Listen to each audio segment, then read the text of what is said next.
When I first started drafting Serpent, it was not originally going to be Misha. Misha was a character that just kind of, actually within Serpent, like kind of popped up and just like kept becoming more interesting. I really like Srana, the goddess of like machinery and science, because I love writing her because her action sequences are so cool. Like I get to go crazy with like steampunk animatronic soldiers and like all of that stuff. So that's like a lot of fun for me personally. Least favorite? I think that Shyket's a real bitch. I mean, she's just she's so sanctimonious. I think she's awful. She's awful. I wanted to have lots of room to play.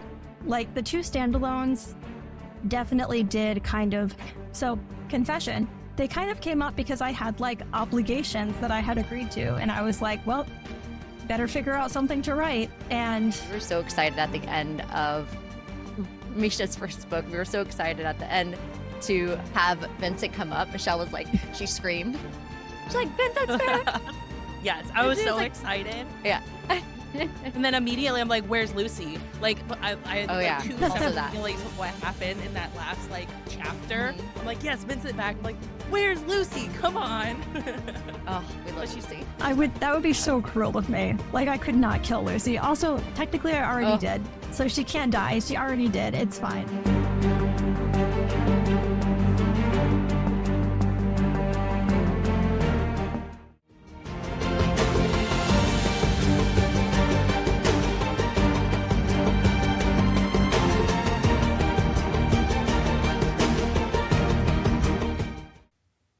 Welcome, Night Owls, to the Book Club After Dark podcast, an inviting moonlit podcast. I'm your host, Danny. And I'm Michelle. We break down fantasy, romantasy, and thriller novels. All things enchanting, intriguing, suspenseful, and maybe a little spicy. Each episode features intimate discussions on captivating stories, character breakdowns, fan theories, and more. And here's your content warning. This podcast contains mature themes and discussions that may not be suitable for all audiences. Episodes include explicit language and descriptions of mature romance, as well as depictions of violence and other intense subject matter. This podcast is rated R for mature audiences. Listener discretion is advised. And going forward from here, there are going to be lots of spoilers for the Crowns of Nyaxia series, because tonight we have an interview with the one, the only Carissa Broadbent. So, pretty exciting. So here is your spoiler warning. Let's get cozy because the best stories are told after dark. All right. So tonight we have a drink of the episode that's a little bit special because we have the queen herself in the house, but we do have a drink. This is tonight's drink. Okay. We've got a little festive cup here. If you're watching on YouTube, you can see it's got some little ghosts on it, and it's like a little glass coffee mug. So it's clear, and it's got a lime wedge on the top, and I'm calling this Nyaxia's Nightcap. And I just imagine Nyaxia in her little section of her god area, her little house, so be it, with the galaxies roving by, and her just like sitting up here drinking this drink. And this drink is a weird one, Michelle. It has an odd mix. It went viral. I knew I was going to have to make it at some point, and I thought because of the darkness of the color, it's like nearly black, but it's like a little bit not. It's like purpley black, and the reason is it's because it is half an ounce of fresh lime juice and then equal parts Coke Zero and red wine blend, which sounds terrible, actually, in my mind. I thought this would be horrific, so naturally I had to make it for the show. And also, because Nyaxia is borderline horrific, I needed to have a drink that was odd enough that embodied her, and also might be a teaser to a question we might ask the queen herself, Carissa Broadbent, later in this episode. Therefore, we have what's actually called and known as in Spain, it's a summer beverage. It's called the Calimocho is what this is actually called, and it's hugely popular in that region, and people drink these all the time. But yeah, it's equal parts red wine and Coke Zero, or a Diet Coke of choice. Maybe I don't drink Pepsi, but maybe some of y'all do. You could try that. I, thought this would be bad, and it's actually really good. Okay. You're like dumbfounded. You're like, what do I say after that? Well, there are a lot of new things coming out with like mixing Coke. Like, have you heard of dirty Cokes? Yes. mixed in with like dirty soda cream and yeah. And I'm like, with Dr. that's a move. Stuff. Yeah. Yeah. So, I mean, why if people use like cream or, creamer or whatever with Coke, why not wine? Yeah. So, one key thing that I read when making this is like you don't want to be using your fancy Malbecs and stuff, okay? Like that's not what this is for. You get your red Use blend. your barefoot. Yeah, use your barefoot or your red blend. You want something that's like a lighter bodied red. You don't want like a really heavy red. And it balances it's really good. It just I don't know. I think I like this. I think I'm gonna have more of these. Take your word for it. And I was very shocked by this. Yeah, so let's immerse ourselves now. Tonight's episode is going to be an interview with New York Times bestselling author, the Carissa Broadbent, who we literally created our show off of her book series, Crowns of Nyaxia. And what better way, 1 year later, to have her on the show as we cover her latest release? I think for me, how does that make you feel, Michelle? It's a full circle moment, honestly, because we debated a lot about what book we would use to start the show, and we landed on that because that was, one of the big intro books for both of us to get back into romantasy. And just being able to talk with her and understand how her brain works and the story development and all that. It was just, I was geeking out the whole time. Oh, yeah. It's going to be a great episode. I'm really excited for you all to hear this interview. It was a lot of fun. And Carissa being on the show was just, to Michelle's point, it was full circle. It was an awesome moment for us. And hope you all enjoy. Here we go. Joining us tonight is a New York Times bestselling author, Carissa Broadbent. Carissa is the author of the War of Lost Hearts series and the Crowns of Nyaxia series. I might be a little bit excited about this, which the newest books in the series is Fallen and the Kiss of Dusk. This was, as you all know, released August 5th. Thank you so much for joining us tonight, Carissa. We are quite literally ecstatic to have you on our show. Much. I'm so excited to be here, and it's a huge honor, so thanks for inviting me. Of course. So our first question is, talk to us about your journey of becoming an author. What drew you to writing fantasy novels and writing in general? So I actually started writing when I was like a child. Like I was really into writing, and then I'm a millennial. I am 32. I don't know. I lose count after a while, and like maybe that's for the better. I'll just like keep answering 30. Yeah, forever. Relatable. So as some of you might remember, the internet used to be like really cool. Like there used to be a website, and now there's like 5 websites, and they're all evil in some way, like run by a terrible billionaire or something. But there used to be a website, and back in the day when I was like 12, 13 years old, I used to like publish stories like chapter by chapter on like blogs and like forums. Like I was on like this video game design like forum, and I used to publish books on there. For some reason it was random, but anyway, so I was very into writing as a kid, and then I stopped, and then I went to college and everything, came out, got my first like big girl job, and I was like, oh no, this is forever. Immediately picked up writing again, and I was really interested in self-publishing at the time. So that was like a big part of it. Like I was into writing as craft also. I, in parallel, was getting interested in that publishing journey as well. And it was just always fantasy for me because I like making stuff up. I have never written anything fantasy. That's awesome. Was it LiveJournal? Do you remember LiveJournal? Quite a LiveJournal girl. Like I just missed it. Like okay. And I was really big into like Michelle, that might predate you guys. Like I'm older than both of you, so I feel like that probably predates. Yeah, that was definitely like a huge later millennial trend for sure. Was LiveJournal. It was a big one.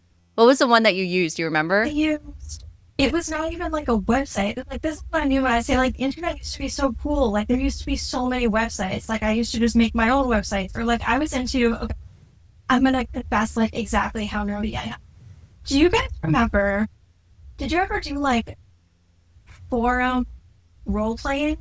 Like when there were like, is this ringing any bells to you? Are you familiar with these games? Yeah. It was. I think I know where you're going. Like, it'll be like a forum, like old school forum, and it was like they had like a theme, like they'd be like, I don't know, like fantasy or whatever. You'd have like a character, and you would like play that character, and like write that character and like back and forth with other people who were writing characters. And like, as you can imagine, yeah, like, is this where I got my first practice writing smut? Totally. Yeah, absolutely. But also like my first practice writing in general. But it was only a few years after that when I started writing like books, a lot of these like, websites. And it was not even like a writing website. It was like, there was this game, this Steam Maker platform, like this open source, and it was called the RPG Toolkit. And I was into like video game design. And I would like go on these forums and they had like a creative writing section. And I just like published my first book, like chapter by chapter to like 3 nerdy guys who, you know, like it was like this really like tiny community. Did once at an event though stumble across somebody who had like known me on there, and it felt like the biggest small world moment ever. Really? Yeah. Yep. No, that's so surreal. It was surreal. It was surreal to the point where I was like, is she lying? Like there was a part of me that was like, you know, like I was like, how is it even? How did you see that? Like no way. This was not a big website, you know, like, and it was so long ago. It was so fascinating. Mm-hmm. We have like a little Discord chat now of like all the people who were on that board. And I immediately went back and I was like, guys, I just met somebody who was like on this like tiny website that we were all on. It was wild. Anyway, sorry, that was totally irrelevant to your actual question. No, I don't think so. I think it was spot on. Yeah, very relevant. We can all ramble together. Honestly, we also Michelle, like millennial lore. Yes, we bring up millennial lore all the time in our show. It's a big staple of what we talk about, honestly. So you're fitting right in. Like lore though, like even just now as I was trying to describe like forum role playing boards, like this is a big part of the internet, you know, like 20 years ago, like, and it feels like so weird coming out of my mouth and like this sounds insane. Like young people listening to this, like listening to me must be like, okay, Grandma, I'll get you to bed. Like, what is that? I mean, but millennial internet was so unhinged. It was very like, what were we doing in these chat rooms? Like talking to these random strangers. We're writing about code. Like our personal things. Yeah. We're out here like ASL and also writing code. No one's going to know what ASL is. Everyone's going to be like, what are you talking about, Danny? Anonymity doesn't exist anymore on the internet, really. Like, everybody is, like, very... Like, I remember being anonymous on the internet, I remember being, like, a very big deal back when, like, we were teenagers on the internet. It was, like, there was, like... It was... People did not believe that, like, one day you were not going to be anonymous anymore for the most part, because everyone has like Facebook and like Instagram or whatever, and that's like your identity, just like on the internet, everywhere on these 4 websites that are all evil. And I kind of miss that, honestly. I miss the essence of a lot of that too. I also miss like the lack, well, in the not innocence in that sense, Michelle, but in the sense of like you could upload like an entire photo album of like one night going out or something and like never think 2 thoughts about it, because everybody was doing that. You weren't sitting there like editing every single photo, cropping things, or like doing any of this like fancy stuff. Like you were just like, here's my little crappy digital camera. I'm going to pop it up there and call it a day, you know? And that was it. There wasn't this over analysis of kind of how you looked and how you presented yourself and all of that. And I think that I honestly I feel bad for the younger generation having to come in with that sort of societal pressure that just didn't exist for us. We were really lucky that we had so many creative websites and spaces, and they do too. They have a ton of them now where, you know, we didn't have like Twitch and all these other like really cool things that they have, but there's still a level, like you said, Carissa, that just like small and creative and just like a different time than where we are at today, for sure. Yeah, I think that teenagers growing up now, I can only imagine, probably have this sense that like they're just being watched constantly, and that everything that they do or like say at any time, anywhere, could like follow them around for the rest of their lives forever. That must be immensely a stressful way to be 14. Oh my God. You know, like. Right. Yeah. Right. I mean, when you're 14, you have no filter. Your brain's not developed yet. And then what you do now will lead to, if you leave a paper trail on the internet, it'll impact your jobs later on, and they don't get the joy of having some random screen name and being whoever you want to be on some forum or, you know, on AOL chat room or any of these like video games, because even video games can be tracked now. It's a completely different world. Wow, there. Now that we've fully Yeah, segued, now that we've gone completely off the rails a little bit. Like, old millennials, like, wow, like that's us kids these days. Yeah, oh no. Yeah. Yep. Now that everyone's tuned out this episode, no, just kidding. Actually, that kind of leads us into our like true question that leads to Crowns of Nyaxia, which I'm wearing a Obertrace shirt right for Sandra's right here. So get your sour foam right there. So those who know.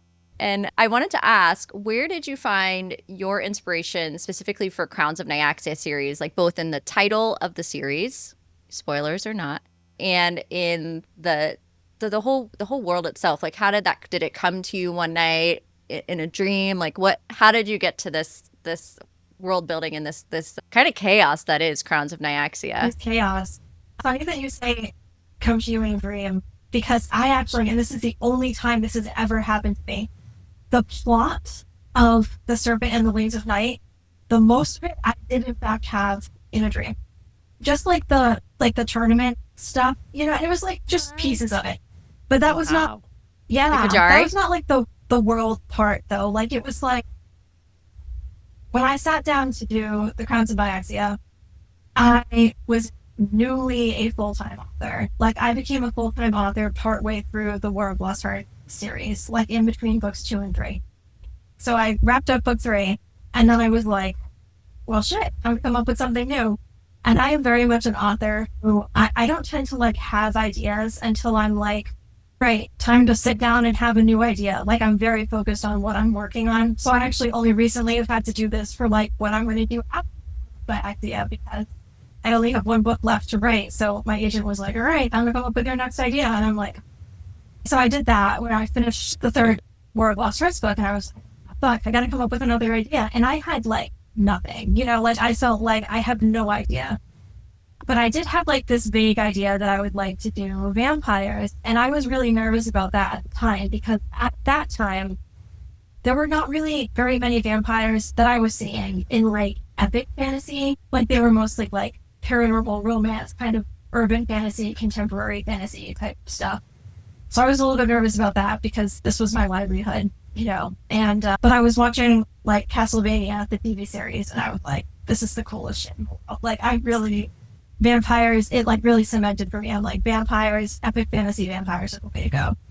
But I deliberately wanted to create a very big world, because when I wrote my previous trilogy, the analogy I always use is that the world building was like pouring honey on the table, and it's sort of slowly spreading out of its own accord around the story.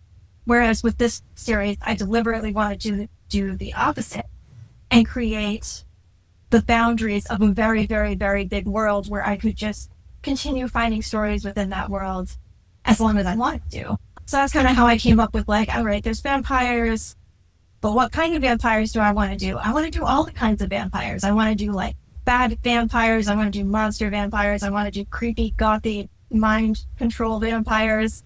There's going to be all these gods. There's going to be all these magic systems that are based around these gods. So I have like this big sense of like, okay, I want this huge world. And then I started picking out the stories like within that I wanted to tell. Wow. That's a lot. That's kind of what I was going to say about like loving this world. Is one of the things I loved about reading Serpent and the Wings of Night is that you're not, you know, right away, the world is massive. There's no like question about that. You already know going in that while your main focus is Aurea, the world itself, she's part of this overarching like big world. And I don't know, that kind of hooked me of knowing like we've got a whole series here. We got a lot going on. I'm like really excited, you know, like it gives you like this anticipation of knowing that the author took the time to formulaically like plot this, knowing what they were going to do. And for me as a reader, I really enjoy that. I like knowing like where we're going to go. And it's just something that it's exciting for me to hear that I kind of got that right. And that's not always the case. Like sometimes authors will be like, no, we didn't know where we were going. We're just figuring it out. Or they'll be like, no, it was very methodic. Like we knew exactly what we were doing. But it sounds like you kind of just like, was it, follow-up question. When you wrote Serpent, did you already know about all the other characters you were going to bring in? Or did they kind of surprise you like as you went? So I knew from the beginning what the overall format of the series was going to be, with 6 books and a plot across all 6 books, and like each duology within those 6 books featuring a different couple. Originally, like in the very, very beginning, like before I started writing, I kind of had conceived of the duologies being a bit more standalone than they are. But I very quickly, like as soon as I started writing, I was like, I am an epic fantasy author. Like this is going to become an epic fantasy thing. And I do try to, like, I do think the last duology in particular, like if someone really wanted to start with Lion, which is the next book coming up, I think that they could. Overall, it's like one big plot across all 6 books. And I did have kind of a vague sense of like who, each one was going to be about and like roughly what the plot was going to be at a super like 10,000 foot level. But the one that surprised me was the second duet, the Shadowborn one, because when I first started drafting Serpent, it was not originally going to be Misha. Misha was a character that just kind of actually within Serpent, like kind of popped up and just like kept becoming more interesting. And then as I was like editing Serpent, like still revising it, still working on it, I just kept being like, oh, this girl has like such a cool backstory. Like maybe she needs a spinoff. And like my friend was like, no more spinoffs, Carissa. Like you cannot, like there's already too many books in this series. And he had kind of posed the idea of like, oh, maybe that second duology is actually about her, because I had been kind of struggling to like nail down that plot. And then as soon as I realized that that was going to be her story, it just all like, like clicked. It made so much more sense. So I'd say she was the one who surprised me most. Like I'm not normally one that has characters just like kind of pop up and be like, yeah, I'm the star. But like she is one that definitely did that. We love our non-drinker. Yeah. Our sunshine. Yes, she's a character. So our next question kind of builds off of the whole understanding your world building process, because each of your books has, even though it's all in the same Crowns of Nyaxia universe, like Obatrace with the different houses are all, each house is very, very different in terms of like their world and landscape. Then you have Morthrin, which is, that was a ride going through Morthrin and the underworld and all of that. And then you have the human nations in Six Scorched Roses and Slaying the Vampire Conqueror. So these are all different, like very, very different. So can you tell us about your process in actually like building and mapping out the worlds in your series? So I knew I wanted it to be a really big world, and I wanted the bigness to feel, I wanted the reader to really feel that. Kind of the way, our world is just so fucking huge. I mean, my life, even here in Rhode Island, is so different than like just the world, the landscape. Like what I see when I look out my window is really different from even someone who lives on the other side of the United States, never mind like any of the far reaches of this like world, anyone who lives in a different country or a different region. It's just, I wanted my world to feel that big, if not bigger, because we had like different mortal planes and things like that we're dealing with.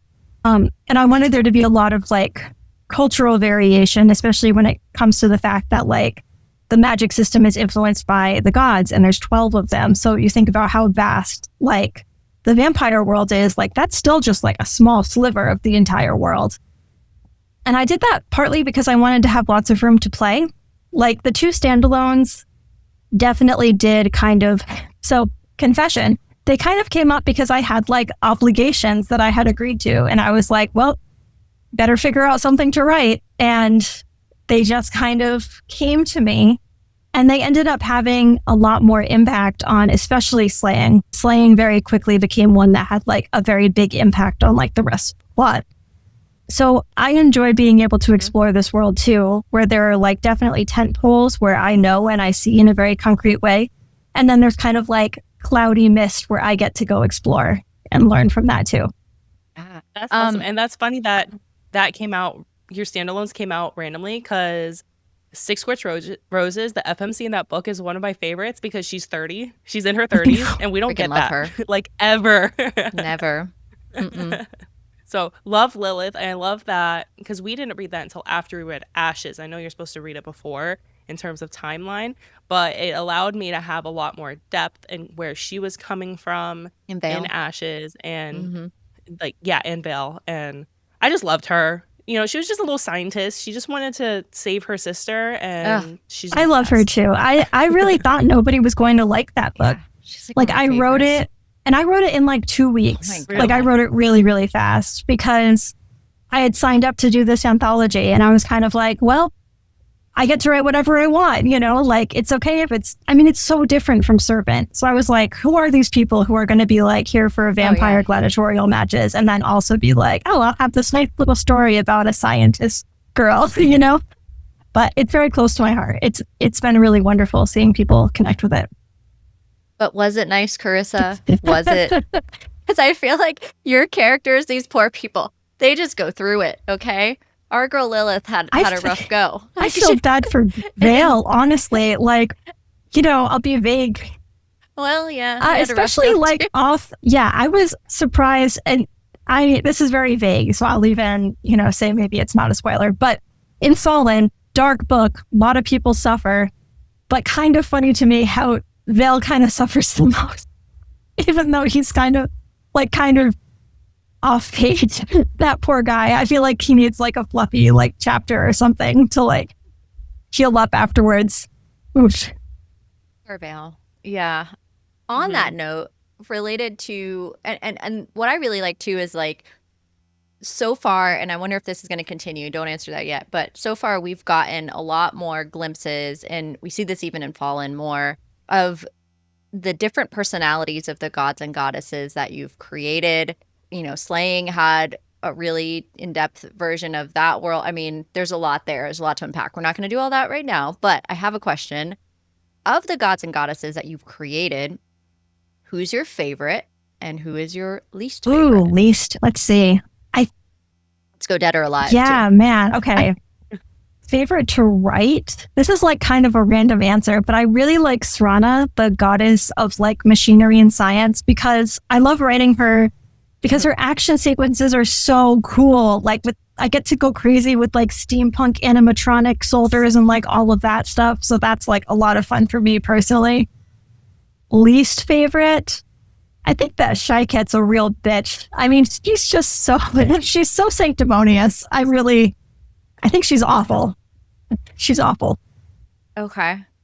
I had a saying when we were covering the deep dive that Atraxis is atrocious. She is. So that was my saying. They were good. They were good buddies. Two peas in a pod, those two. So yes. Yeah. Makes sense. So, and then leading from gods, so of characters in any of the books, who's been the most challenging to write for you? So Misha was challenging at first. Like Songbird was the hardest book I have ever written. And a lot of that was because of like my personal circumstances at the time. So I was coming back from a maternity leave. I did not give myself enough time. And my life had changed like very dramatically. And then also she's so different. Like she was so different than writing Araya. But by the time I was writing Fallen, she was very easy to write. Like I really fell in love with writing her. I think that the hardest character is probably Septimus, honestly, because he's so much smarter than me. Like it's very hard to write characters that are like, 10 steps ahead, because that means that you have to be 10 steps ahead. He so is. Oh yeah. Yeah. And I remember so when we first read him, like he's supposed to be a villain, right? Like you're not supposed to like Septimus at all. And then as you progress, you're like, okay, I understand why you're like that. And you're actually like a main character and we want good things coming from you. It was, I don't know why, kind of a weird dynamic to come out of, because you're supposed to like not like him at first and then you grow to enjoy him. I'm sure in your next duology we end up loving him, obviously. I hope so. But we'll see. Yeah, he was At first, I feel like in Serpents, you're just like, what, like a skeezy guy who's like smoking a cigarette out here by the bushes. Like, what's going on with this dude? You know, you're kind of like, what's going on with Septimus and why does he feel like so skeezy? But then he also sounds kind of hot. So you're like confused. You're like, am I supposed to like him? Am I not? Is he just like a hot villain? And like, you know, is he just morally gray? What are we working with here? And I think we definitely have like a really good morally gray House of Blood character, which fits because they're like, it just works with the whole House of Blood situation. I loved how slaying, like, I love that there's a cousin involved here. Like, we get some more story there, family ties, like all of that kind of like, it just, I'm really excited for book 5. Not to say that I haven't loved all the dualities, but I think that saving Septimus for like 5 and 6 is going to be really exciting to read. I wanted to ask you, and you kind of like have shared some of this on your Instagram and on your socials, but what is like your kind of your white writer like quirk or like thing that you use or methodology of like how you write your books? Do you use like a special typewriter? Do you use is there a certain time of day? What kind of gets you through? And like, when did you learn that this was or wasn't like something you needed for your writing process? Oh my God, I could geek out about this for like a solid half hour. So like, please stop me if I get too obnoxious. We're buckling up. Okay. Yeah. I love writer gadgets. So I actually don't have any around me right now, unfortunately. So I draft exclusively on like distraction-free writing devices. I started off with something called an Alpha Smart Neo, which if you guys are around my age, you might remember them from school, like elementary school. They're like a keyboard with like almost like a typewriter type screen that has like 3 lines of text on it. And it's just a word processor. Like that's it. And then like you plug it into the computer and it like types all of your stuff. Like it's bizarre. It's like a weird little machine, but it's amazing because it doesn't do anything. That's it. You just type things. That's it. That's all it does. And that was like amazing for me because first of all, it means that you can't edit. Like you're not stopping to reread everything and go back. So I don't edit as I draft at all. Like I will even leave a note to myself to be like, okay, take out the sword in this scene. Like she doesn't have a sword actually. And then it will be like I don't backspace at all, basically. And on top of that, I pretty much exclusively draft in coffee shops. Like I never draft at home unless I'm like really like nights and weekends and stuff. But for the most part, and I started doing that back when I had a day job because the only time I could reliably write, I would get up at 4:30 and I would go to Starbucks by 6 o'clock and I would write from 6 to 8 in the morning, like before I went to the office. So, and now I'm like, basically just beholden to my process because I'm kind of chaotic and I've used a lot of different distraction-free writing devices and now I have kind of a weird setup with like a little e-ink tablet thing and like a keyboard and I get lots of weird looks in coffee shops, but it's totally worth it. Yeah. As long as your process it works for me for you so far. It doesn't matter what everyone else thinks. It's clearly working. Yeah. Love that. I wish that the only way we can do, I like for editing, the only thing I can do is like put do not disturb on. And then I just have to like be good about not going to like jump to anything while I'm working on the show, like while we're working on it, which is very difficult to do, I find. So that's nice that you can kind of just like use one medium like that and switch over to that. That's cool. Yeah, it's nice. And I'm such a geek for this stuff now. Like there's they're called writer decks. Like it's a term for like these devices that just do writing. So there's like a subreddit for it. And there's a bunch of different ones that people use and I own all of them. Like I'm not going to pretend that this is all productivity. Like this is my hobby at this point, just like collecting weird little digital typewriter things. So we've talked about process for developing world and we've talked about your characters. So for The Fall and the Kiss of Dusk, do you use inspiration from your real life when developing your characters? Are these just completely random when you're thinking of their personalities and how they look? So when it comes to like appearances, one thing I do try to be conscious of now, I once saw someone on Twitter like a few years ago point out that like this is kind of when romantasy was like just starting to like become a big mainstream thing. And they were like, all of these romantasy guys look the same and I can't tell like what fan art is for what because it's all like some guy with like black hair and blue eyes and a bunch of tattoos. You know, like they all like look the same. And I was like, oh, they're right. So now I actually don't generally think about my characters' appearances that much, except the main couple. I do try to make them look distinctive, particularly together. So that way, if someone does see fan art of these characters, they're like, oh, that's Rain and Araya. Like, oh, that's Misha and Asar. So I do try to give them some kind of like distinctive feature that is like something that is not shared by like, 75 other romantasy guys or something. Appearance wise, that's like the only thing that I do try to think about. Personality wise and like romance wise. So I am theme first.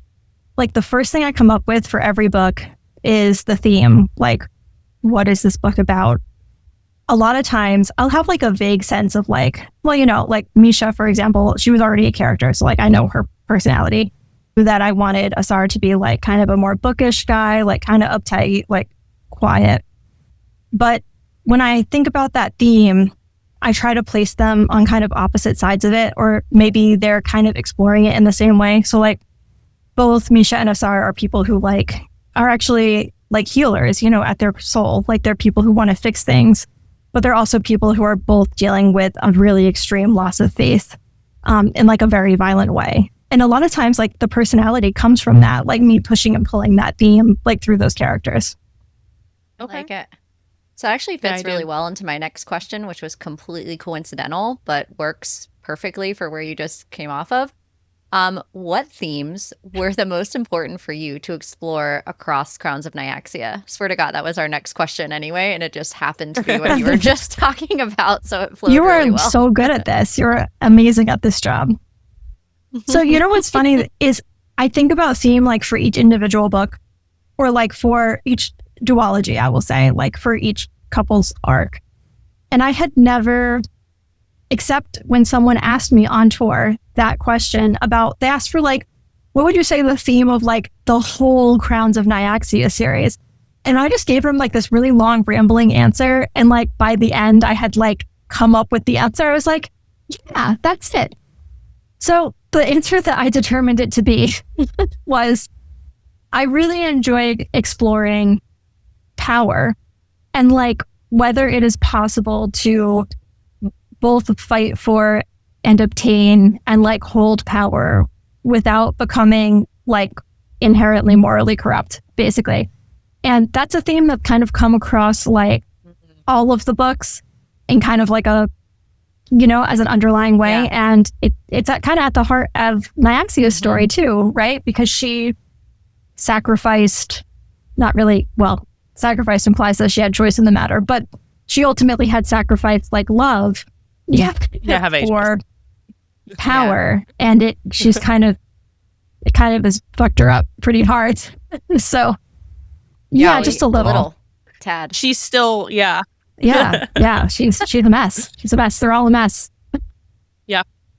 Yeah, we talked about that a lot on the show about when we first did our deep dives of this series and just in general, the role of power in multiple lights throughout each book. I don't think that it can be understated that power is a critical part of all of the stories, because when you're bringing in gods and goddesses, it's unavoidable. You're going to have to talk about that because they wield that. They constantly remind all of their, loyal followers and believers that like they're the ultimate decider. So, whether it's morally right or wrong or the right thing, they don't really care at all because ultimately they're the most powerful. That's what the kind of viewpoint is of a lot of what they do. So I think, it strikes a chord. But I do think that your storytelling has like tons of other underlying themes throughout that are twisted in power,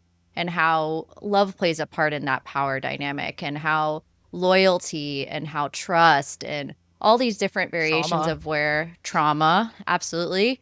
Yeah, and you kind of see that with Vincent too. And I think Vincent's such a dynamic character. He is just, you want to believe he's just a guy that loves his daughter, but he's just sometimes not that. Yeah, fully that.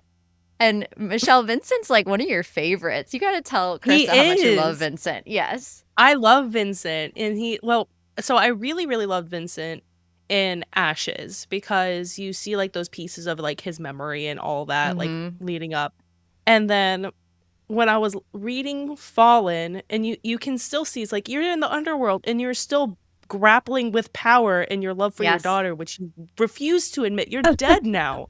And you're talking to Misha. He's like, don't even talk to me about that. I'm like, what? You're dead. Just admit it now. And so he's like, I love him because he's dynamic in the sense that, like, yes, he has his power, but everything underneath was also to protect his daughter, but he doesn't want to admit it, but he needs to, but I really loved him. I appreciate that. I love him too. He was one of my favorite characters to write because he's such a mess. And I truly did not know how people were going to react to him. Like my beta readers were kind of like all over the map. Like I didn't know if people were going to hate him or if they were going to like love him and like the answer was yes, apparently was all those things because all right. So I feel really strongly that it is like difficult to be a good person, right? It's not like, you wake up one day and you're like, oh, this is the morally correct decision and therefore I will do this thing. Like it's hard, and how many of us like say, oh, I'm going to be, a better daughter, or I'm going to be like a better sister, or I'm going to do this and this better. You're trying to be better and it's hard. Like a lot of people can't do it. Like deciding to do it is the easy part. And most people still can't actually do it. And I feel strongly as a writer that in order to write people doing the right thing and having that be meaningful, you also have to show people who cannot do it, who fail, essentially. And to me, Vincent is a prime example of a character who just could not get over his own shit. Like he did love his daughter very much, but that didn't make him a good father. Like he was not a good father. I mean, he loved Araya's mother, but that didn't make him a good partner. Like he essentially killed her. Yeah, he killed her. Terrible. So, and I feel like a lot of times in media, those things are not explored like together. And that's what I find so compelling about him because all those things are true. He loved her, but he still sucks in this way. But all of these things are still true at the same time. I think that made Oraya so much more dynamic too and relatable, honestly, because Michelle and I have talked about this at length, and those who listen to the show know that we have our issues with our own parents in ways that we wish that things could have been better in a lot of ways, and also we're parents ourselves. And I think that choice, kind of as you put it, of I want to be good and I am doing good are two very different things. It is something we really explored when we did the deep dive of talking about Oraya's life and her impact of trying to understand Vincent while forgiving him, sort of, but also just like the layers of that. And you see that in Fallen when Misha starts to try to talk to her about this, and like where Oraya kind of goes to Misha to have the conversation with her about Vincent. She at first like can't at all, because that means she has to go back and like dig this thing up again, where she kind of like had already put Vincent away. And so that was like something for me that I really liked about Fallen, was that you brought that theme up again. That was so powerful in the first duology. You were able to tie Oraya's struggle with Vincent. And I was really excited. We were so excited at the end of Misha's first book. We were so excited at the end to have Vincent come up. Michelle was like, she screamed. She's like, Vincent's back. Yes, I was so excited. Yeah. And then immediately I'm like, where's Lucy? Like I had like two separate feelings of what happened in that last like chapter. I'm like, yes, Vincent back. I'm like, where's Lucy? Come on. Oh, we love Lucy. That would be so cruel of me. Like I could not kill Lucy. Also, technically I already did. So she can't die. She already did. It's fine. Yeah, she's already I'm glad that you felt that his arc in Fallen like resonated with you. I was really nervous about it, to be honest with you, because so at risk of making myself sound like less professional, when I got to the end of Songbird, I had not originally plotted that Vincent was going to be a character in this next book. I just kind of got to the end of Songbird, like when my first draft, and I was like, I need someone who's dead. Who do I have who's dead? And I was like, Vincent. I was like, that would be a wild pair. And then I kind of, when I was sitting down to draft Fallen, I had a lot of I was kind of second guessing myself a little bit because I was nervous, you know, kind of to your point, like I felt like his arc had been kind of put to bed in ashes, and I didn't want to dredge it back up for no good reason, but also I didn't want to put this neat little bow on it. Like I didn't want him to be like, oh, I'm like the best now. Like I'm just good now. Like I'm a good guy. I have no issues. It's totally fine. Like I am absolved of all of my previous sins. I was not interested in doing that for him. So I wanted to bring him back in a way that was meaningful to the story, and like maybe gave him an opportunity to redeem himself a little bit, but still made it clear that he's still, you know, he's working hard for that, and it does not make him a perfect person or someone who is absolved of all the stuff that he did in any way. He's still arrogant as shit. He really too. is. My He's God, just like, right. I love writing a man who has just been completely ruined by toxic masculinity. And Vincent is definitely like that guy for sure. Yeah. Really He's is. a mess. Yeah, 100%. All right, so let's talk about spice. So you write your spicy scenes with incredible care. They're there to move the plot and move the characters forward. So it's not spice for spice's sake, which we love. What is your process for writing that, mapping it out, and inputting it in your story? Oh, first of all, thank you. It's difficult. I mean, it's difficult. They're very difficult scenes to write. I mean, it's similar to writing. People always laugh when I say this, but it's exactly the same as writing a fight scene, because they're both things that are like, you know, obviously if you're doing it, you know, it's high octane and everything, but it could be really boring to read about. You know, I stabbed a guy a bunch of times, or a guy stabbed me a bunch of times. So like it can be dull. Yeah. So I try to put every scene there for a reason. You know, something is different at the beginning of the scene versus the end of the scene, and something more than like, oh, we're all a lot more like sweaty than we were at the beginning. And I usually try to have it be like, there's a very clear arc to it, and focusing on that and focusing on like the characters and where they are in their journey together. It's usually where I try to start. And then I typically have to kind of like, in my second draft, go back and like turn up the sexual tension, basically, because I feel like I'm incapable of writing anything but a slow burn, because I need to get to know the characters and their dynamic first.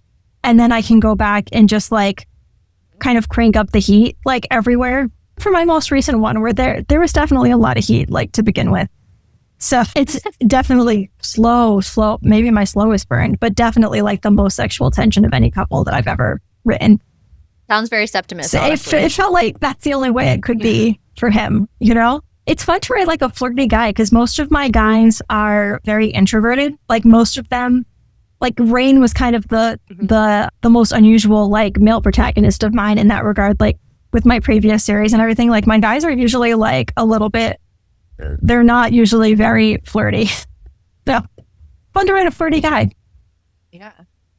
You had kind of mentioned that you do the slow burn to kind of get to know your characters. I wanted to compliment you on that, because I really feel like the spicy scenes in Misha and Asar's story feel very different than any of the spicy scenes for any of the other characters, and vice versa. I think you do an excellent job of making the spice scenes feel particular to those characters. Like you took a lot of time to make it seem very personal to them. Of course, my favorite are the ones that are multi-point of view. Those are the best ones on the second duology. Yeah, it feels so intentional, and to Michelle's point, it always drives plot, and this couldn't be more true in Fallen. Fallen's a very good example of that, because Misha has so many different things that happen to her, and so does Asar, in terms of even physical physicality of like Misha herself, her physical body, just the way that the story changes. And I noticed that when we're reading the book, and it honestly, that's part of why we enjoy your book so much, is that Spice is great. I don't have any issue with that. They're fun reads. I enjoy those. But when you read a series where the author takes the time and knows who she's writing and knows a certain scene for Rain and Aurea wouldn't work for Misha and Asar. And that's just like the difference of like, you can tell that when you're reading the book of like, this is true to them and this would work. Even though they're fictional characters, I feel like I read the Spice and I'm like, yeah, that sounds right to me. Which is a bizarre thing to say out loud, but I swear, like in the moment, I'm like thinking like, yeah, that's, or like there'll be moments where Misha will say something and I'll legit, like I was listening to the audiobook, I'll listen to it and I'll just like smile to myself. I'm like, of course she said that. Like, that's so Misha, like for her to say off the cuff here, you know, it just like, I can tell that you take so much time and invest that time in that. So I was just like a kudos to you for that, I guess. I don't know where I was going there. Just kind of I love it. You know, I'm on a train to that's nowhere. Not a train to nowhere. That's a train to complimenting me, and I love those trains. That's my favorite kind of train. So thank you. Did you have like a favorite Spice scene that you wrote? Ooh, that is a good Michelle. question. Yeah. That's a good question. I don't know. See, I can't pick. I like them all for different reasons. You know, like one thing I enjoyed writing in Fallen was there's quite a few spicy scenes, maybe the most in any book that I've written, maybe Ashes. There's a few. But part of why I liked that was because Misha had this journey of like learning to appreciate sexuality. Like that was kind of unlike any other character that I had written before. So that was a lot of fun, like just in general, like getting to write, because she was like, you know, like, oh, sex is fun, you know, and that's like not a word that we usually use in like romantasy books to like describe it. Like it's usually all these like heavy, like angsty terms, but she's just coming like, this is fun. Like, you know, I've never thought about sex in this way before. So that was really fun to write. I really enjoyed. She even says that to Asar, doesn't she? She's like, yeah, that was fun. And he's like, what? Yeah, they have a conversation about it after. So it was very fun to write, like Misha having that journey of like being to appreciate her sexuality. I also really like the spicy scenes in Lion, the upcoming book.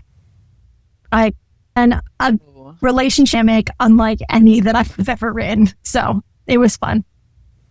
I have a question on that. Okay. So you said, and maybe you can't tell us this, which, okay, fine, but I'm going to ask anyway. So you said that you have like very physical different attributes that you attribute to your couples. We know that Septimus's significant other is human. You've released that piece that we know of. Can you tell us any other physical attributes? No, I can't. I am, my husband calls me Carissa spoiler alert Broadbent because I just like cannot keep secrets. So I was just like double checking myself to make sure that I was not. She's definitely like, I mean, so we know from the title, like she's the lion, right? She's like a warrior, you know, and not like Aurea is like kind of like an assassin type, you know, if she was like in like Dungeons and Dragons or whatever, like. This bitch carries around a giant sword that's like as big as her, you know, like she's, yeah. Ooh. I like it. She's powerful. They're very competitive with each other. And like it's a very, I've never written a vibe like this before, but I had so much fun. She's my favorite. I mean, I can't pick a favorite, but I had so much fun. I can't because it changes constantly. So I'll say right now, like, oh, she's my favorite female main character, but like it changes constantly, you know. But she is like the messiest, boldest bitch I have ever written. Like she's something. She's something. Yeah, here for it. Is the sword like a standard sword? Now I'm thinking like you said Dungeons and Dragons. Are we thinking like a sword or are we thinking like this big ass two-hand? It's a two-hander. So this is not a spoiler because this is in the blurb of the thing. She has, all right, at the end of Fallen, Shyket shows up and she's missing a sword from her like sword wing things. This is the sword that she has. She has this sword. So it's like this big glowing golden giant sword. And it talks. It's a sentient sword. That's her. It's so much fun. So much fun. I love her. But she's changed. I mean, she's changed very dramatically since we met her in Fallen, clearly. Like, her personality has changed a lot since her origin story in that day. So. Okay. Well, now we're really intrigued. Okay. All right. So kind of a fun-ish question, which might not be fun. We'll have to see. You have to live in one of the places that you've created. Where are you choosing to live? None of them. None of them. I would die so fast. People always ask me, like, which vampire house would you live in? And I'd say that I would die in any of them. Like, you know what, like the zombie movie in the beginning, there's like a montage where it's just like random people getting like eaten at a gas station or something. Like, that's me. I'm that girl, like in the opening credits. So I always say House of Shadow if I have to pick like a vampire house, because I feel like I could just kind of hide in the bookcases or something, and that's how I'd survive. Otherwise, I don't know. Can I pick like Max's garden, like after the war, like after everything is done in the War of Lost Arts? Because if so, I pick that. Yeah, sure. Okay. Yeah, I mean, it's your world. You can pick wherever you want. Yeah, that works. Yep, that's my choice. All right. So all right. That makes sense. I think we've asked, me and Danny have asked each other this. I'm like, I don't want to live anywhere. The world's amazing. The world's reread about. All for us. I can't. And like, as a human, no. No, I would be, I mean, we cover thrillers, fantasy, and dark romance. And by nature, I feel like all of those are places that I really probably don't want to live. Seriously. I know. Offhand. So you feature so many incredible fan art depictions of your characters and even music. Talk to us about how it feels to have someone create art based on your characters. Amazing. It's, to this day, it's just like the best part of it for me. Seriously. Like, even after so many amazing, surreal things happening in my career, whenever I see fan art that somebody created, it's like as good as all of that, like as good as being on the New York Times list. And I can still remember the very first time that I saw any fan art created for any of my books. It was for Daughter of the Worlds. It was like shortly after Children of Fallen Gods came out. And it I was shaking. Like, it still stands out to me as probably like one of the happiest like moments of my career. Like, seriously. So amazing. I think as creatives, like, we really feel extra special at having inspired other creatives to put that kind of like care and energy into something, you know? Yeah. I think we were talking about this we had another podcast on, and we were talking about how we know that we're putting out something that people will recognize us, but then when someone recognizes us, like, we've been to a couple events before, and then somebody wanted to take a picture with us, and I'm just like, that, and they're like, we love your show, we love what you guys are doing, and like, that is a surreal out of body experience, but also like the best feeling. It's such a good feeling to know that we've done something positive for someone else. It just feels so good. And so I can only imagine, like, you've created these characters with such depth and such love for them and so much time and hours and hours and hours, right, of work into this. And for someone to like, someone wrote a SARS song. Like, that's incredible. It's pretty. Lindsay Dill wrote the song for Asar, and it's mind-blowing. I feel like that level of like love and obsession too of your characters is just such a, what a compliment. I know. I love working with Lindsay, and at this point I'm now like, okay, I'm going to commission you to do like music from all of my books at this point on. I mean, these two made it very easy because like music was like a thing, you know, in it. But she's so talented, and it's like so surreal to hear like an actual song, you know, from my books come to life. It's incredible. Yeah, that's amazing. I wanted to touch on social media a little bit more. You, on your Instagram, even last year and before we even started the show, I was a follower of yours on my personal account. So I've watched a lot of your stuff and things that you've put out, and a lot of it is aside from promoting your books and things, you'll put out advice for its aspiring authors. And I would say of that, what piece of advice, especially now at the level you're at, would you say that you recommend is like the best piece or like most impactful piece of advice that you have for aspiring authors? I think this is so cliche, and I feel like people like roll their eyes when I say it, but like there is no substitute for just finishing the book. You know, I think that that's like the number one. I mostly get questions from newer authors who have yet to finish their first book. And at that point, I say like, the only advice I can give you is just finish a book. And like, that's a skill. Like typing the end is a skill that you just have to get over that hurdle. And then you can start worrying about like, because a lot of times people will be asking me about like editing or about querying or about publishing, and I'll be like, just finish the book, like type the end. And that's also where I often go back to nerding out about my little writer device things, because I think that they're like so good at helping people just get to the end, you know, at least for me, not for everybody, but for me. I still think after everything, that is like the best advice that I can offer like newer writers who are still working on finishing that first book. Like there's no substitute for just button share time, and build it around like the person that you are instead of like the imaginary version of yourself that you wish you were. For example, that's why I used to work. I used to work before work, because I very quickly realized I was not going to write after work. Like I was just too tired. It was not going to happen. So it was just a matter of like, where do I find that like hour a day to do it? And for me, it was in the morning, but that was the big turning point for me. So we've talked, right. So we've talked about Crowns of Nyaxia world. Do you have any other standalone novels or novellas planned for the Crowns of Nyaxia? Or are we just, after the Bloodborne duet, are we done with the entire We're series? done, baby. 8 books is too many books. I am never writing a series this long again. I don't know what I was thinking. Too many books. Is it? I don't know. I had very seriously considered a Vincent novella. Like I had it plotted and everything. Like I really was very seriously considering it, but I just don't think the stars are not going to align on that one. But so, yeah, we're done. Okay.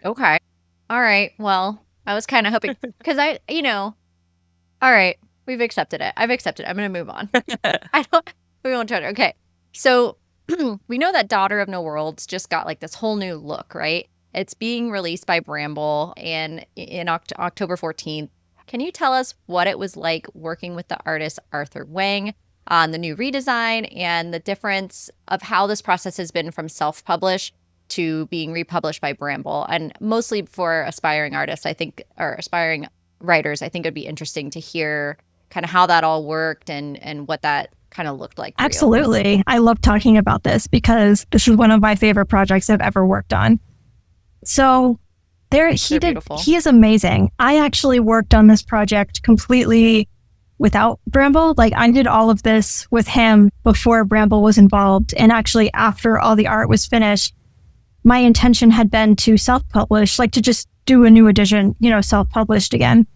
And then we kind of went to Bramble and we were like, hey, you want to get in on this? Basically, like it's worked out pretty well with the other series. Like, do you want to be involved with this? So that was nice because it also meant like I had full creative control. Like I just did it. So I knew that I wanted to give those books kind of a bit of a cover refresh. I do love the original covers and everything, but they had been out for a few years at this point. I felt like it was just kind of time to like give them a new look and maybe capture some new readers that had not picked it up before. It was also becoming increasingly common that they were confused for young adult. I think because of the whole like girl in a dress, like with a sword thing.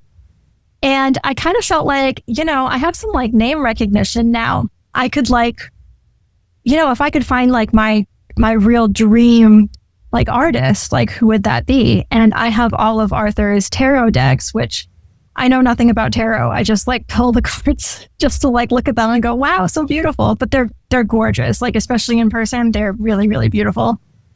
And I shot him a message like fully expecting him to say no. He was on board and he is amazing to work with particularly because he is a tarot artist.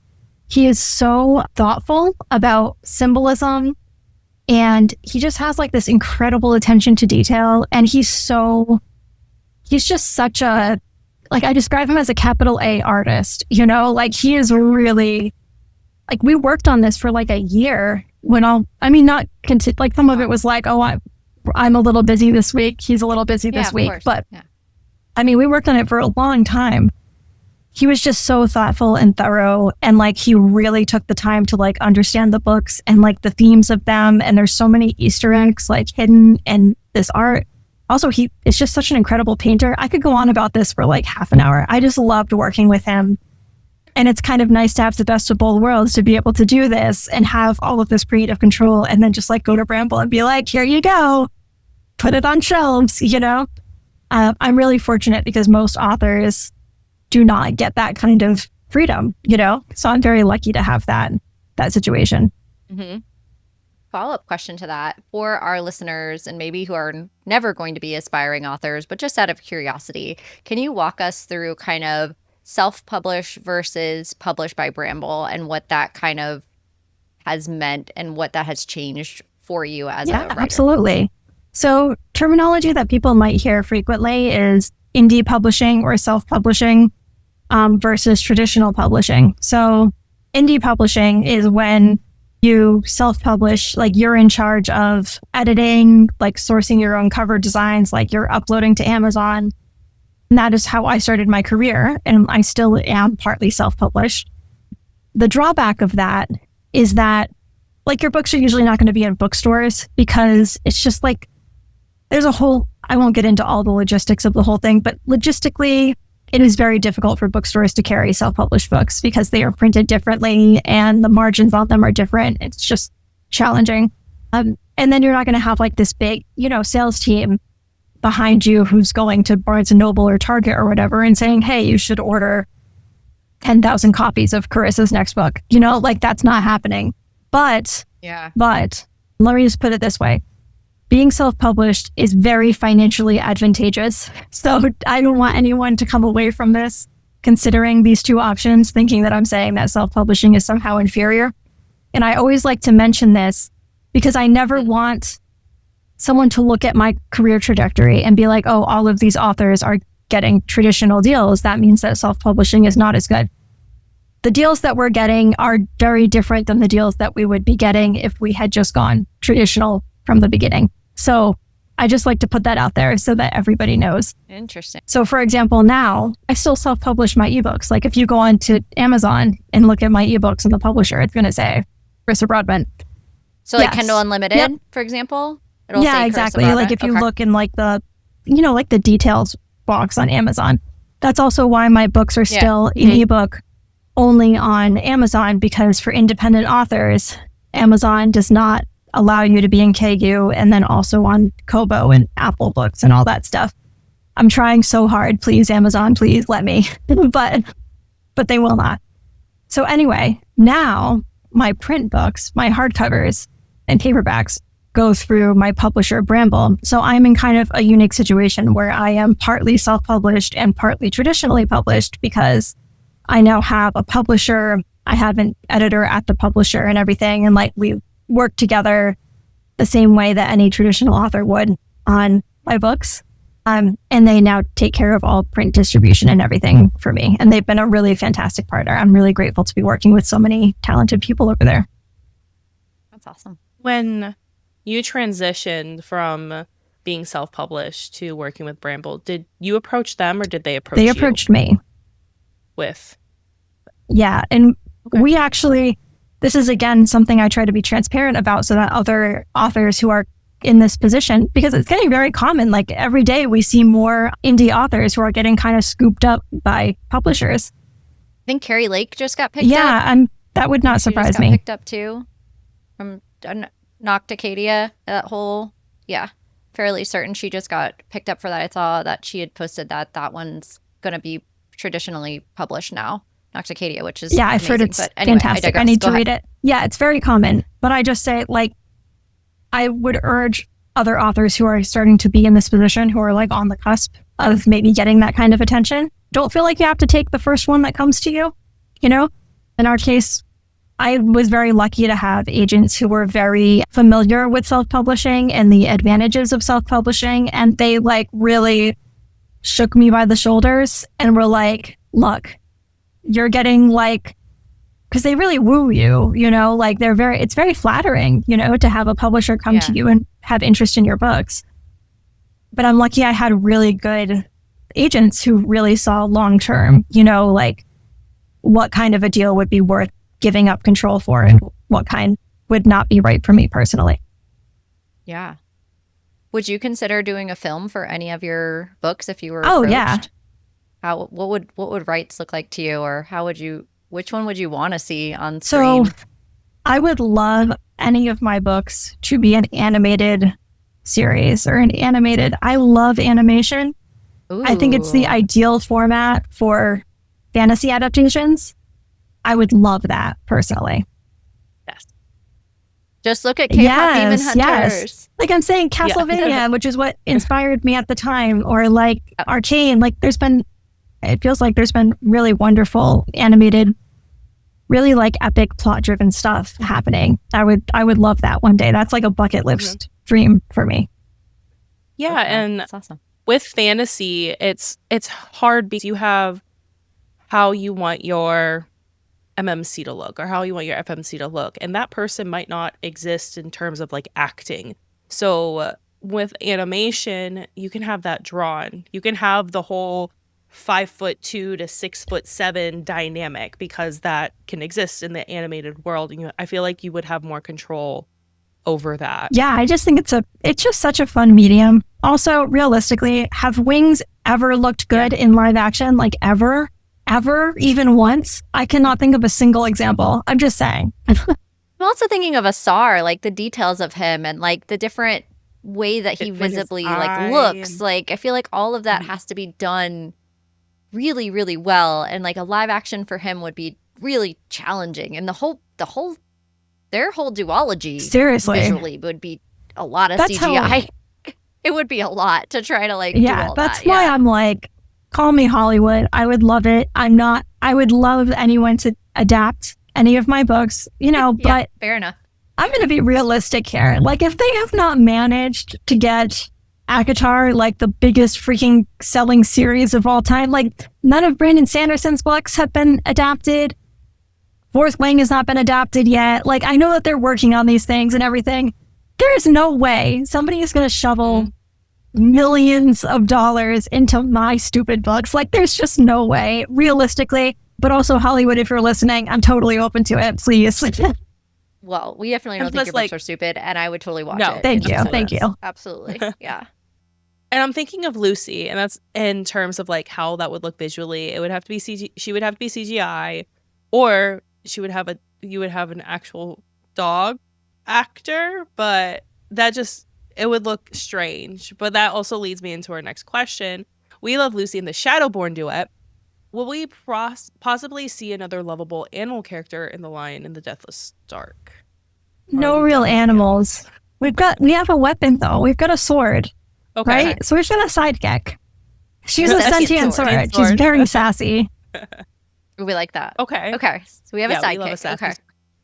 So speaking of The Lion in the Deathless Dark, can you give us some non-spoiler details? You've given us a few, but like, can you give us anything that, like, would you be able to read us the first sentence? Can you give us like anything that you haven't given already that isn't too spoiler? So I've written enough books. I've written 11 books at this point, something like that, some absurd number of books.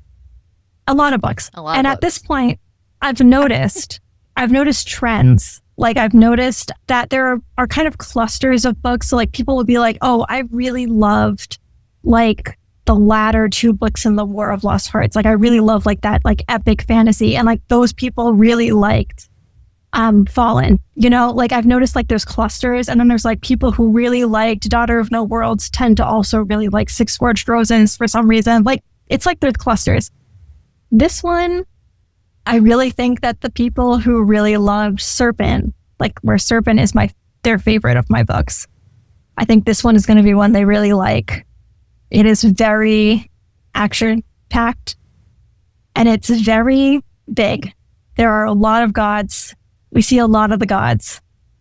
And yeah, it's very epic. It's very epic and very like fast-paced.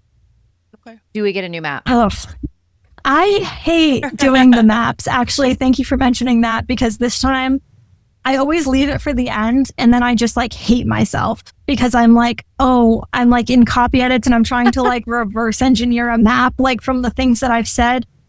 I am very bad with numbers and directions and things like that. Like every single book, I'm always like Googling how many guys are in an army? Like how big's an army? How many guys? You know, like it's always like, so I am about as good with directions as you would expect me to be. Yes, there's going to have to be a huge, so we've seen the map kind of gradually zoom out over the Nyaxia books. This is going to have to be like way zoomed down because we are all over like the human nations and like we are all over the place in this book.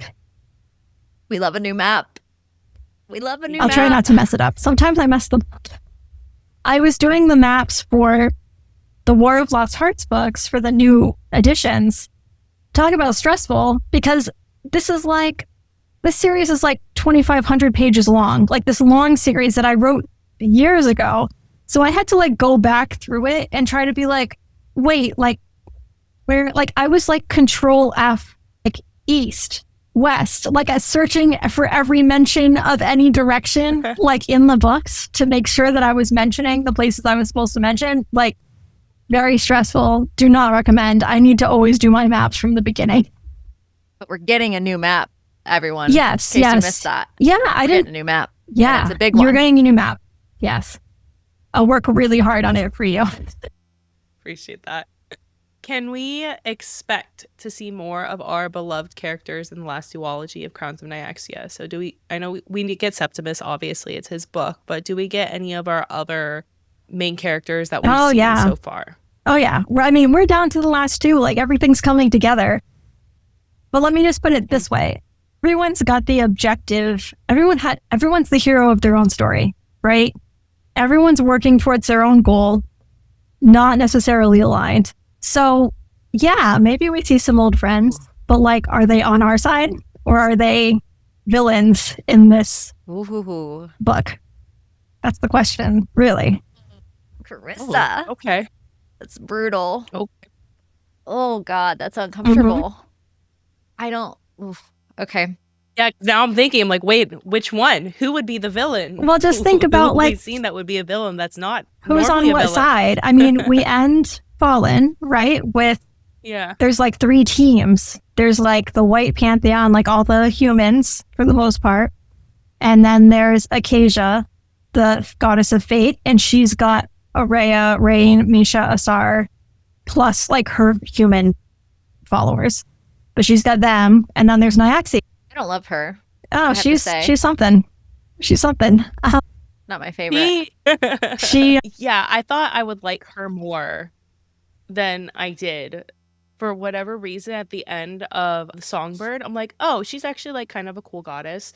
And then after reading Slay, I'm like, actually, I don't know about her anymore.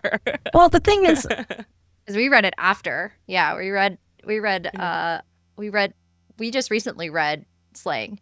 So like, and yeah, so that changed my viewpoint of her as a goddess altogether. I was like, okay, then we're just not going to talk about how we get little children into a cult and make them blind. We're just not going to. So okay, all the gods are bad. But to be fair, she did not explicitly tell them to do that. You know, like people do all kinds of crazy, terrible stuff in the name of religion. And like, no one has to come down from heaven and explicitly tell them to do it.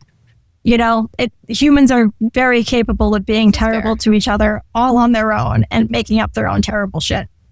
But yeah, all the gods they're all, you know, assholes. They have their own, everyone has their own objective. I'll just say this. Everyone has their own objective. But Acacia has saved our ass like many times at this point, like of our heroes. Fair. But anyway, so going into Lion, Septimus is on a different team than like everybody else at this point, except for Egret. As he does. Yeah. Oh, Egret. another She's one. a peach. Yeah, she's great. It's going off in a completely different direction. So thank you for telling us everything that you could tell us so far. Rank which of the books, I'm curious, so far has been your favorite? Just telling Carissa which one's of yours, because I have a really hard time, honestly. If I had to rank them, what would you think of like favorites? Like, that's difficult because I really like Songbird. Like I really liked how it was, and that may be because I had recently read Dante's Inferno. So then going into Songbird, it was very much, a play off of that. So, and I'm like, I was an English teacher. I went to school for literature. So I was like nerding out about that. I was like, I know what ring this is. And so I really did like that element that you tied into that one. So that was probably my favorite, like linguistically. My favorite, probably in terms of like just action packed, was Serpent, just because it was very Hunger Games. And I loved Hunger Games when I was a kid. And it was like Hunger Games on crack, essentially, with these vampires. So I loved the Kajari, essentially. So I don't know. It would be between those two. They're completely different reasonings.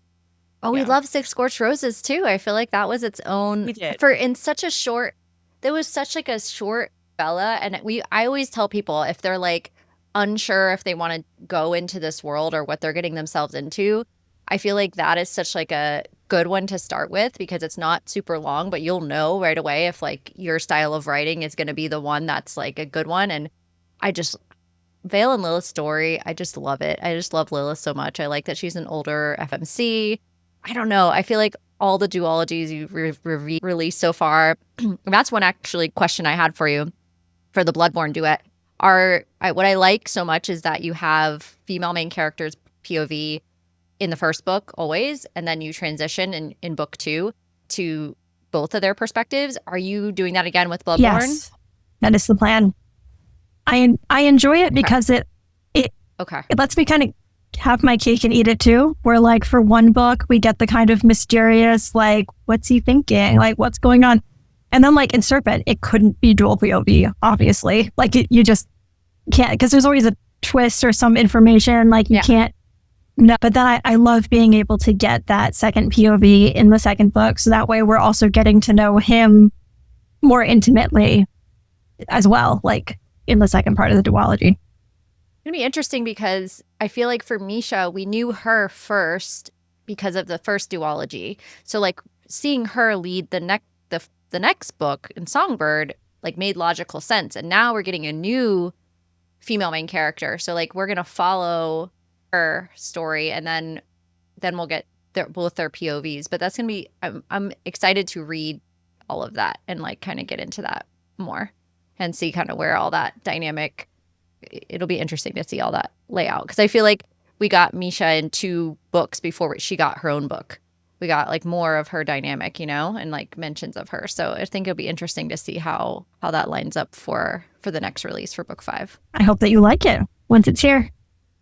Oh, we will. There's no doubt.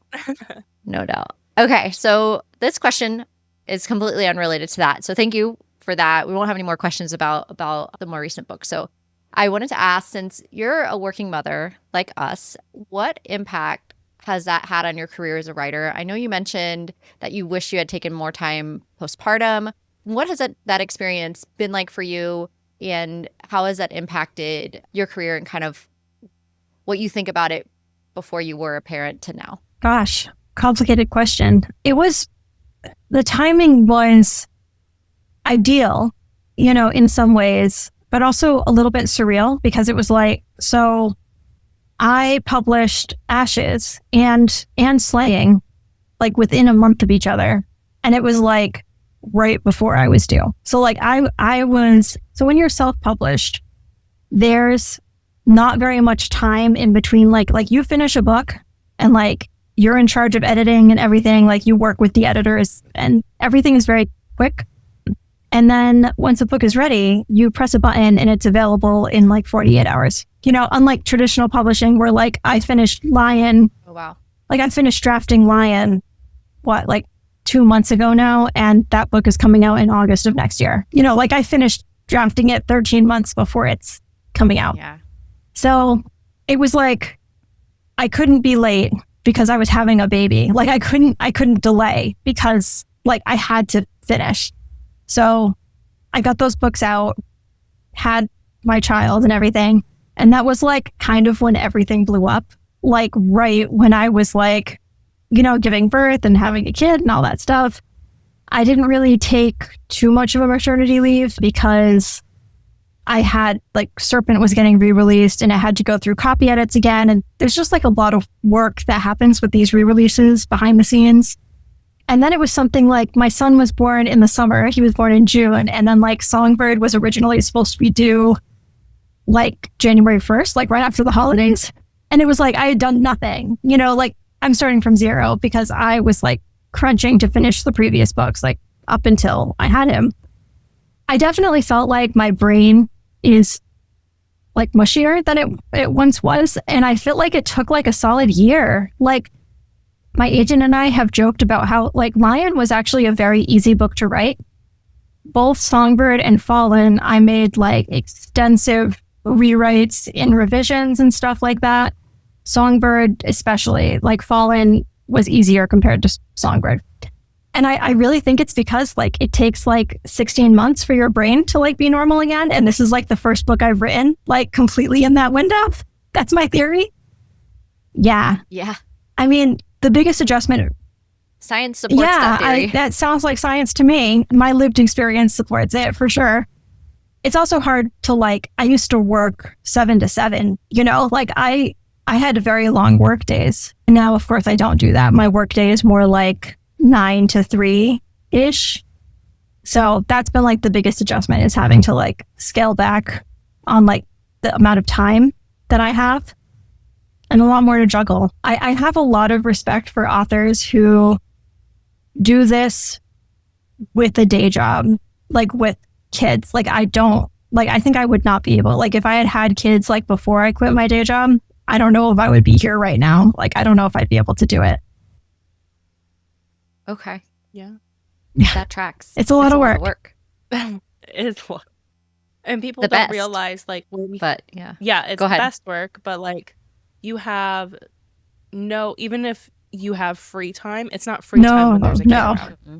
Like you have to focus on them. Whatever they're doing, you have to either focus on them, you have to play with them. Depending on the age group, it's imaginative play, which is a lot of work, imaginative play. And just, it's draining, but it's the best kind of draining because, you know, you have this own little human, but, you know, it's not as much time that you can dedicate to work or passions. I always, sometimes I meet people who are like surprised that I have childcare. Like they're always like, well, don't you just like, apparently a person who's never met a toddler before, it's just like, oh, well, can't you just like, eat, you know, like just write a little like when they're in, I'm like, no, like I can't like mind a toddler and also write novels at the same time. Like that may, I mean, very unrealistic. I'll say there are probably people who do it. And if you are listening and you are one of them, like Godspeed to you. I have ultimate admiration for you, but I am not one. So when I first had my daughter, I actually worked from home and took care of her. And it was like, I love that time that I had with her, but I was like drowning in my own island. I wouldn't recommend it for a lot of reasons, just because like I was working around the clock because I didn't get my actual work done from the time when she was awake. So I had to stay up late to get that done. It was a whole lot of stuff. And I can't even imagine and that's just like, you know, standard working. But when you're an author, you literally have to immerse yourself back into your world. I feel like it's kind of like a mind switch that you have to get into and really focus. And yeah, if you've ever met a toddler, focus is not they have the attention span of like a goldfish at that age. So you can't focus around them. Yeah. And you're making art, you know, too. And it's like anything creative, I feel like if you're really truly doing something creative, it's to have your full attention for it to be successful. So I'm not saying that it can't be done, because it can be. I'm sure there are plenty that can do this. I am also a person that cannot. I need to have like truly dedicated time of like, hey, and I'll communicate that, you know, with my husband, who I have help from, but if I'm trying to work on the weekend and whatever, I'll let him know, like, hey, I am going to exclusively be working on this for right now. Exclusively working on this. I can't do all the things. I can try. I would struggle so hard. So you mentioned that when you write at a coffee shop. So what is your go-to coffee order? Oh, right now it's always iced coffee, even in the middle of winter, because I'm a New England girl and that's what we do. Walk around with iced coffee like through the snow. It's coffee with oat milk and a little bit of caramel. And my son, my 2-year-old now like knows my like Dunkin' order because of the number of times that we go through the Dunkin' drive-thru. He's always like, "Oh, milk, 2 caramel," and then like brings me. He likes to play coffee shop. So yeah, that's my coffee order. I love that. That's so funny. What about a cocktail order? Oh, I'm usually a wine girl, like a red wine. Okay. I like it. It's very Oraya. Yeah. And we've had a wine drink for a serpent episode, I believe, because of all the blood. Right. We've had a red wine drink. Yeah. We do a drink of the episode every single episode. So every episode that we've covered in a deep dive and every episode that we'll cover has its own drink. So that's why I wanted to ask that question, because I feel like it'd be interesting to know.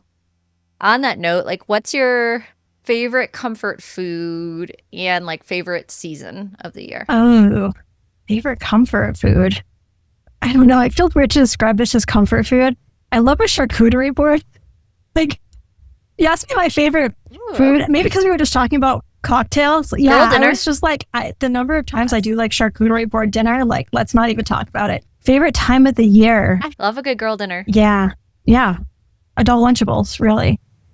Exactly. Yeah. Favorite time of the year. I mean, I like summer. I love sitting outside, but it might be fall. I live in New England. I live in Rhode Island. It's like just so beautiful, like around this time of year, not October. So maybe fall. I'll be a basic bitch and say fall. Hey, we totally love are. that. I wish. I mean, we live in Florida, so our fall, we have like these sad fall. invasive tree species that like turn yellow and then pink, and that's our fall. We don't get like actual turning of the leaves. No, I don't even know what these trees are called, but like they're everywhere. Oh, sounds fun. So definitely jealous. We don't get fall. The standard fall. No, it's hot. That's what it is. In hurricane season. No. Yeah, we have much rather have season. your fall. Yeah. Our Halloween is like dripping with sweat. There's nothing cold or like anything like that. Yeah, for Halloween here. But Florida does do it up. We have like Halloween horror nights. We have like all these like activities and different things you can go to. And I think it's because we're trying to overcompensate for the fact that we don't have the season. So we just have like tons of things to do that are fall related. Because they're like, here, try that, make yourself feel better. Like that we don't have the real season. I mean, that works. It does, yeah. We totally do it all. And our last question is, what are you currently reading? I am currently reading Tourist Season by Brynn Weaver because I am doing an event with her, in a couple of weeks as of recording in Boston. So I am very excited to meet her in person. And I'm still at like the very, very beginning of the book. Amazing. I'm embarrassed to say, but what I've read so far, I love. It's actually my first Brynn Weaver book, and I've heard that they're amazing. So I'm loving it so far. They are. She's amazing. Absolutely. We interviewed and we're her. jealous. Yeah. Super. We just interviewed Super her. jealous. I mean, it'll be when this episode airs, it'd be like a month. But we just interviewed her, and we talked to her about tour season and how you guys had an event coming up together. But we are very jealous because tour season isn't out yet as of right now. As of this recording, it's not out yet. Yeah. By the time this airs, it will. I'd say it's soon. It's very soon, right? Because it's soon. Yeah, it's soon. Well, it's great. It's great so far. September 23rd. Not that I'm counting. Yeah. Yeah. Her highly books are recommend fun. going back. Yeah. And her do other the whole- ones, her other series. Yeah, I have to. Or listen to them. It's actually my first. It's my first Audio's great. dark rom-com. Like I've never read any of this genre before with the, dark rom-com. So, like I haven't read that Navessa Allen book. Yeah, I haven't read Lights that Out. one Lights Out. either. So this is me like dipping my toes into the subgenre for the first time. It's a good toe dipper, I would say, in terms of like dark romance, dark romantic comedy is definitely an easy to get into book. So if you love this book, definitely recommend going back and doing the Ruinous Love trilogy, like her past books. So, and if you listen to audiobooks, that's good to know. Okay, that's great. They're really good. Yeah. Her audiobooks for the previous trilogy are great. And each one's standalone. So you don't necessarily have to, I mean, you can read them collectively, but like the first one, Butcher and Blackbird, you could read it by itself and it's wrapped up nicely in that book. But anyway, now that we've talked about that, can you tell that we've covered her books? I don't know if you can tell. We know a little bit about them.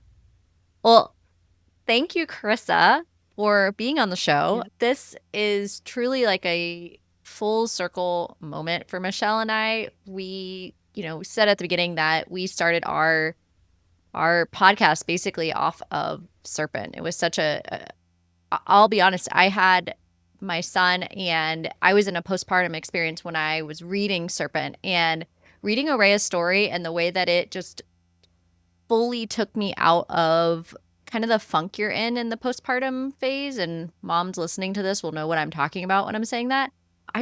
I loved it so much. I thought it was so different. I thought it was very adult and unique and just such a great story. I love that Crowns of Nyaxia is continuing, even if you don't want to ever do 8 books again. We get it.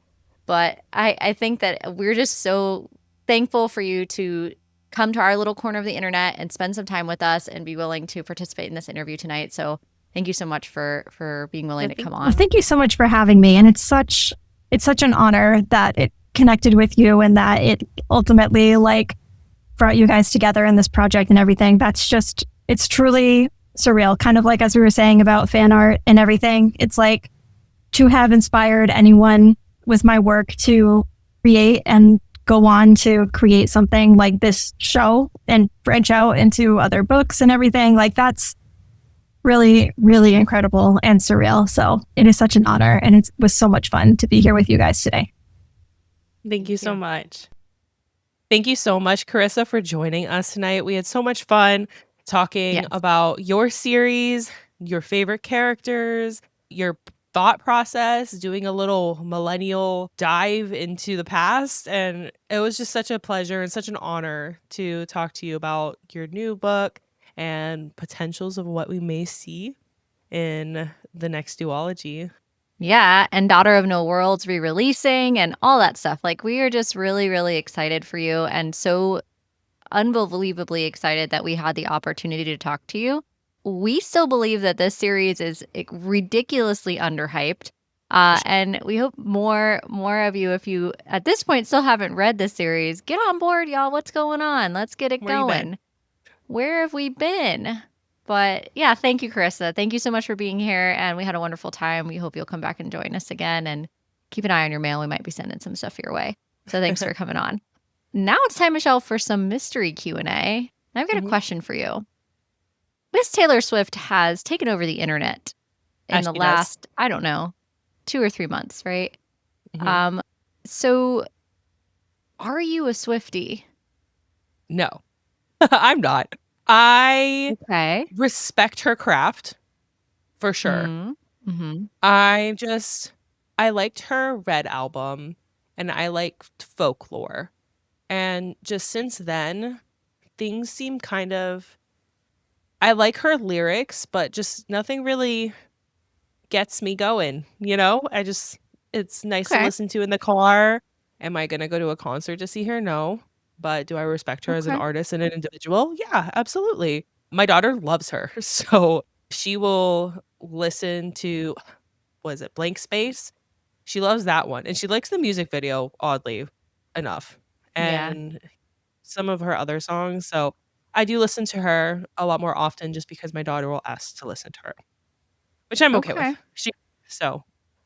What about you? Let me say it kind of similarly. Like, I love what she has done in the name of like women everywhere and like standing up for herself and just like not taking any shit and doing what she wants to do and not caring really about criticism and kind of owning that. I have a lot of respect for that. I am more of like a emo / sleep token / I would probably be at a rock show type music listener, but also I'll listen to anything. I've listened to a couple of her songs. Opalite to me like screams that she's talking to Rebecca Yarros on her new album. So I think that what I like about Taylor Swift is that she is very, very aware of her fans. I love that she leaves Easter eggs. I like how creative she is with her fan base and how she's totally embraced that. And will I be watching her 6-part series when it comes out? Yeah, you bet your ass I will. But am I like a diehard Swiftie? I would not say so. If I got invited to go to an Eras concert, I would definitely go. Am I getting a tattoo anytime soon? No, not doing that. But I would say like middle of the road. I'm not a fan. Let's say that. I'm a fan. Okay. Am I a Swiftie? I don't think so. But I am a fan. Does that make me a Swiftie? I think I'd have to ask like a Swiftie if they would think that I joined that camp. But I absolutely have no negative things to say. It's all love. Like, want her to be super successful. Love to see it. I'm here for it. I think it's great. I also oddly kind of like that all these guys in the NFL, like who watch, are all like pissed off because she shows up, and I'm like, she's boosting your ratings. Like, why are we upset at her? Like, what? Right. Hello. There's now a fan base that did not exist before. Correct. Watching. So yeah, I mean, you can't get mad at the fact that she's just a force to be reckoned with, and I have absolutely nothing but positive things to say about that. So if that makes us Swifties, I feel like that checks the box. But as far as like running to go, it's not like a book, a midnight book release of Brimstone, for example, where we're like waiting to get that, So it's just a little bit different. But I wouldn't say I'm not a fan. How about that? I'm definitely a fan of hers. Don't know if I'm a Swiftie. We'll leave it at that. Fair. All right, what about you? That's fair. Okay, my question is, what is one of the most unhinged things your preschooler has said? Because we know 3, 4s, and 5s. That's an unhinged time. Damn. He said a lot of stuff where I was like, oh, that's not good. Probably mimicking me in my passionate discord about other fellow drivers on the road. I have made a comment or two, not paying attention that I'm making a comment or two, and my son has repeated said comments immediately after that. And then I'm like, oh, okay, like he'll forget that this was said. No. A day later, 2 days later, somebody will be in front of us driving and he'll yell out the thing that I yelled out. And I'm like, well, a lesson has been learned. So people need to drive better in Orlando. Do we blame him? Well, no, we do not. If you're from Orlando, you know it's awful over here. Yeah. Especially in the I-4. It's just... So he has said, move it or similar. Okay. So we'll leave it at that. Oh, get out of the way. High-pitched little voice. Or similar. Yeah. What about you?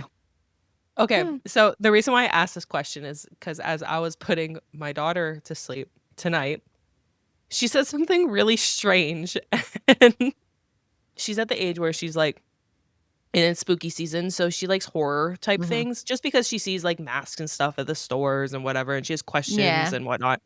So she's like, Mommy, we're gonna have to get rid of all my dolls. I'm like, why? And she's like, well, when you play with them and then when you stop playing with them, maybe they could move on their own. I'm like, girl, which one? Which one are we burning? You can't just drop that.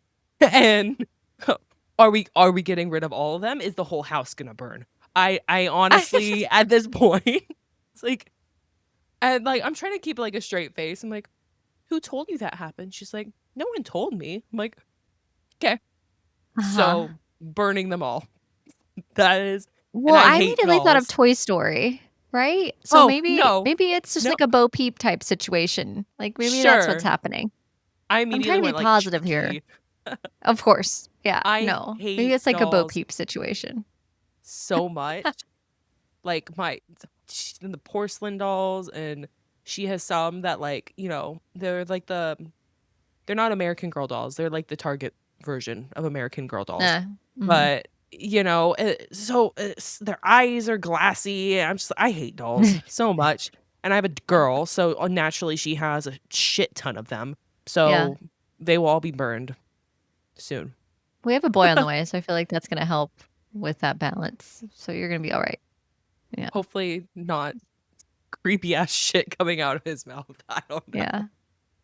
What's interesting too is like at the ages is like it goes beyond. So first they're repeating, and then they're saying things on their own, which is the difference. So like the thing with my son is now he knows what he's saying to the drivers, and he's saying it anyway because he's also mad at said driver, and now he's like, oh, that's what we say to the driver that we're mad at. Let's go. Get out of the way. The light is green. That's a big one. That sort of thing. The light is green. Yeah. And I'm like, yeah, bud, the light is green. Oh, she's okay. You tell him. Yeah.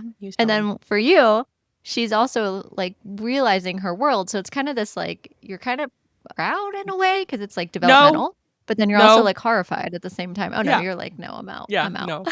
No, should not be a world that should be recognized. I'm so sorry. Like, no, this is not. No. Okay.